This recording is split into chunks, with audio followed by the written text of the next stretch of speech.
Hello, so today I want to talk to you a little bit about Uranus and Scorpio in the third house. Now, if you were born in the late 70s to early 80s and you are a Virgo rising, this is most likely you. It may not be though, and you may not be a Virgo rising, but that's the general parameters we're looking for. So, the third house, let's start with the third house. That is the mind. It is socialization, it's social learning, it's your connection to your peers, especially when you're a young child. It's how you learn, and the things you do learn, it's like playground interaction and classroom interaction. It's also how well you do in grade school. It's your communication, so it's writing, it's any form of expression, it's language, and it's thoughts and the mind and the creative energy. It's kind of bouncy. It usually covers a lot of different things. Thoughts move quickly, so there's a quick energy, and the mind does vary often, so it does vary. However, it's in Scorpio, and Scorpio is an intensity.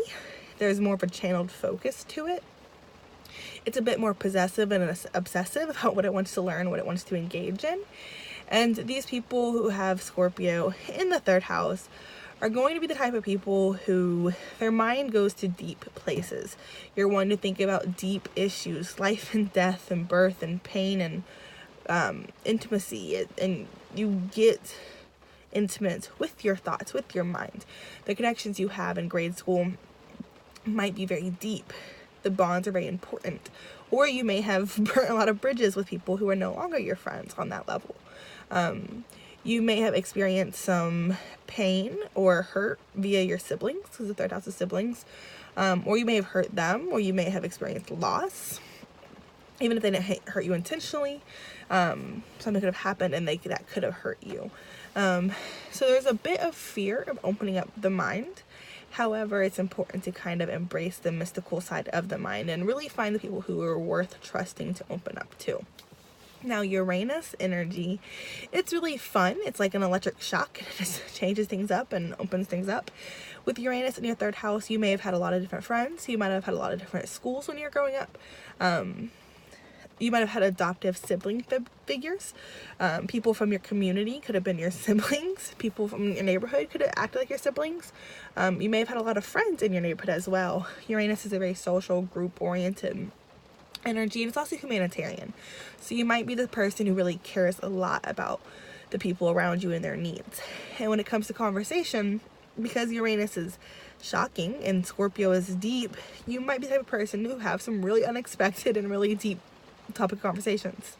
You might be the kid who doesn't feel, or the person who doesn't feel uncomfortable talking about poop or periods or whatever taboo topic comes to mind. It might be even more taboo than that.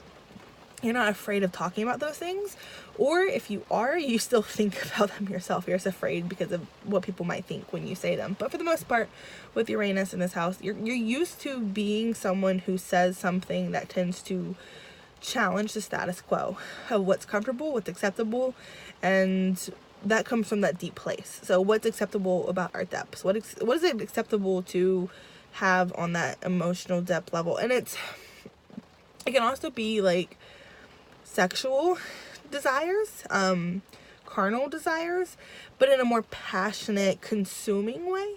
Not like Mars or Aries or the first house, that's more pleasure-seeking way. This is more carnal and devouring way. You might have interests, like you might be into some interesting dirty talk, for instance. Like you might be into things that stimulate the mind in a way that people are that wouldn't expect you to stimulate your mind by. You also might be into interesting things, occult things, tarot, astrology. This is right up your alley. But there's also other things that you might find interesting. Now, what's also really cool about you people is that when it comes to healing the mind, which is an important thing for you to heal the mind, it happens in the form of epiphanies. So things come up unexpectedly. You're like, oh, that makes so much sense. And then you can move forward. You can let go of whatever was hurting you and you can shift through. But if you're having trouble working through something, distract yourself by doing something that you enjoy, that's fun. Maybe get out and do something that's more big picture oriented, not focused on the details. or have some conversations with people, get your hands involved in something, do something hobby oriented, and most likely what comes up it will come up when it's ready to come up. And that is something that's important for you, is to not force your mind to adhere to any rules other than the rules of its own and innate structure. But you really do have a psychic intuitiveness as well. There's like an inner knowing that is like, how did you know these deep things? And it might be about people. You might know deep, intimate facts about people that you don't know how you knew them. It could be, you might connect really deeply to spirits who have crossed over. That could be a big one as well, because Scorpio rules the other side. So you might have people unexpectedly from the other side talk to you, or you might channel them unexpectedly talking to somebody else. There's a lot of gifts here. There's a lot of movement, and there's a lot of fear based on that movement. There's a lot of change, there's a lot of uniqueness, innovation, and there's fear because of that. So to really channel your gifts is to look at what needs to be innovated when it comes to how we deal with our own psychology. When it comes to how we deal with and accept and integrate our shadow side. How can you, with your unique energy that's not afraid to challenge boundaries, even if it's in the privacy of your own home, you challenge those boundaries. Even if you look like what everybody wants you to, even if you play along the routine systems everybody wants you to, there's still an innate quality about you that's different, that's unique, that's into something weird. And how can you celebrate that so other people can also say, look, this thing about me is interesting and weird and quirky, but it's worth celebrating too? Because you know more than anything else that there's so much more value in being different and having a unique mental flair and having something new you can bring to the table. And you do bring something to the table. You bring something wonderful to the table. Now, if you feel ever called to channel any kind of writing, please do. It's great for you.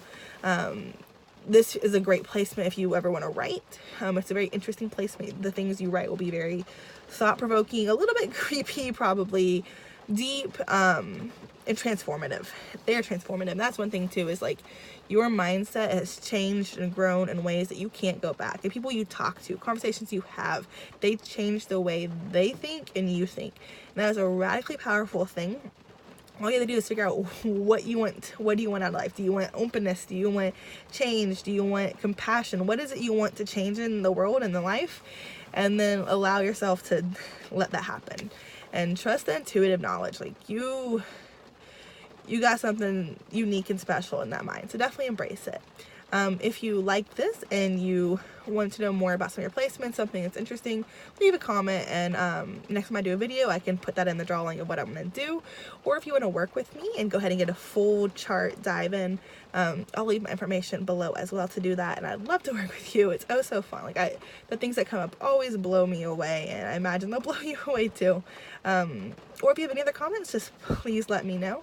And I hope everyone has a wonderful, wonderful day or night, wherever you're at. Good morning, wherever. And I will talk to you guys later.